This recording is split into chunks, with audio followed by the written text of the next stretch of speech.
হরে Krishna. Mayapur Nitai Gour kitchen থেকে সবাইকে স্বাগতম।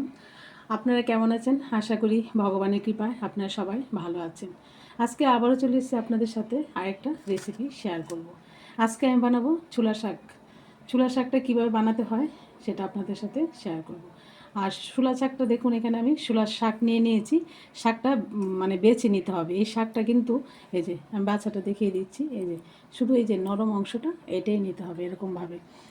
এই ছোলা শাক এরকমভাবে রান্না করা যায় না, ভালোভাবে বেছে তারপর নিতে হয়। এই যে একদম কচি, এই যে এই অংশটা, আর এগুলো ফেলে দিতে হবে।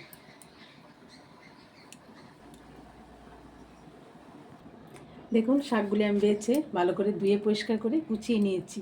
এই যে দেখুন কতগুলো শাক আর কতটুকু হয়ে গেছে। এটা এরকমই, এই ছোলা শাকগুলি বাছাটাই অনেক ঝামেলা, কিন্তু খুব সুন্দর হয়। এখন আমি এই ছোলা শাকের সাথে এখানে নিয়েছি বেগুন আর একটু সিম। বেগুন সিম দেবো আর একটু আলু দেবো, আর এটা বড়ি ভেজে করব এই ছোলা শাকটা। এবার আমি এখানে একটা কড়াই বসিয়ে দিয়েছি, কড়াইয়ের মধ্যে তেলও দিয়ে দিয়েছি। এখন আমি বড়িটা প্রথমে ভেজে নিচ্ছি। বড়িটা আমার ঘরেই বানানো। বড়িটা দিলে শাকের মধ্যে খুব ভালো লাগে, তার জন্য বড়িটা আমি একটু তেলে লালচে করে ভেজে নিচ্ছি। বড়িটা ভাজা হয়ে গেছে, ওই তেলে আমি আলুগুলি দিচ্ছি। আলুটাও ভালোভাবে একটু লালচে করে ভেজে নিচ্ছি।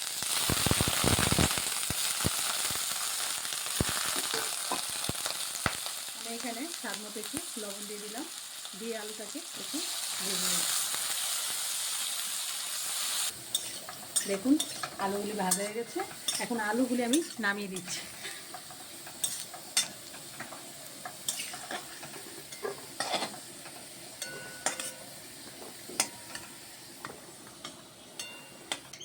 এখানে তেলে এখন আমি একটু ফোড়ন দিয়ে দিচ্ছি। ফোড়নের জন্য আমি এখানে দুটো শুকনো লঙ্কা নিয়েছি।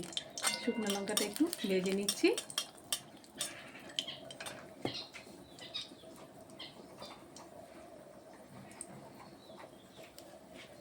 এখানে দিয়ে দিলাম অল্প পরিমাণে কালো জিরে আর দুটো কাঁচা লঙ্কা।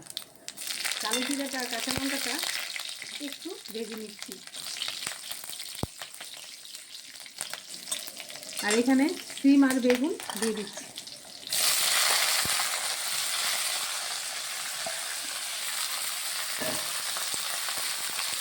স্বাদ মতো একটু লবণ দিয়ে দিচ্ছি।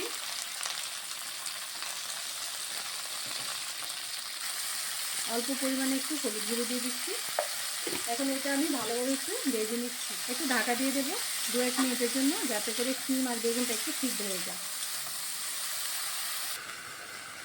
ঢাকনাটা তুলে আমি আর একটু নেড়ে চেড়ে দিচ্ছি। একটু হয়ে এসছে, আমি আর 2 মিনিটের মতো একটু ঢাকা দিয়ে রাখবো, যাতে করে সিমগুলি একটু আর একটু সিদ্ধ হবে।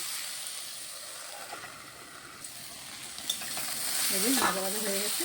এখন আমি এখানে শাকগুলি শুকিয়ে রেখেছি, শাক দিয়ে দিচ্ছি।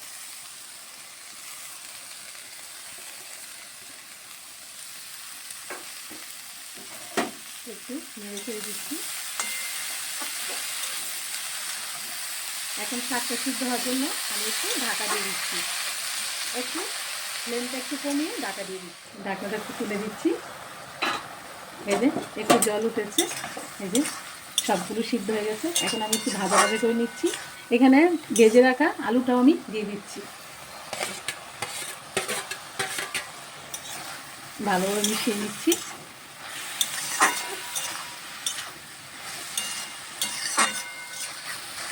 প্রথমে আমি সিম আর বেগুনের মধ্যে অল্প লবণ দিয়েছি, এখন শাকগুলি দিয়েছি, তার জন্য আর একটু লবণ আমার লাগবে, দিয়ে দিচ্ছি। হলুদ গুঁড়ো আর দিচ্ছি না, কারণ শাকের মধ্যে হলুদটা আমি বেশি ব্যবহার করি না। একটু গ্রিন কালারটা থাকলেই ভালো লাগে শাকটা। এখন আমি একটু স্বাদ মতো এখানে একটু চিনি দিয়ে দিচ্ছি। একটু অল্প পরিমাণে একটু চিনি দিয়েছি।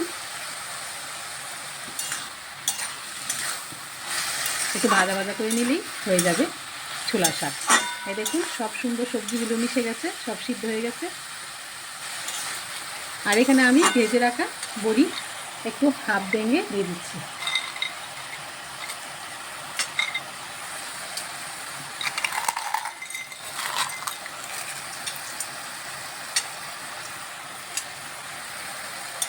ভালোভাবে মিশিয়ে নিচ্ছি।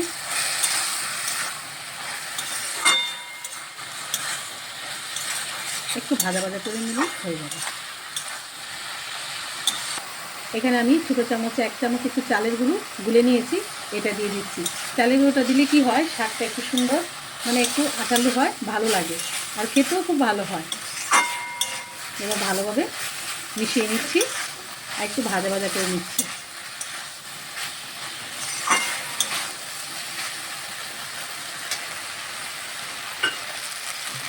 দেখুন শাকটা একদম জল শুকিয়ে গেছে।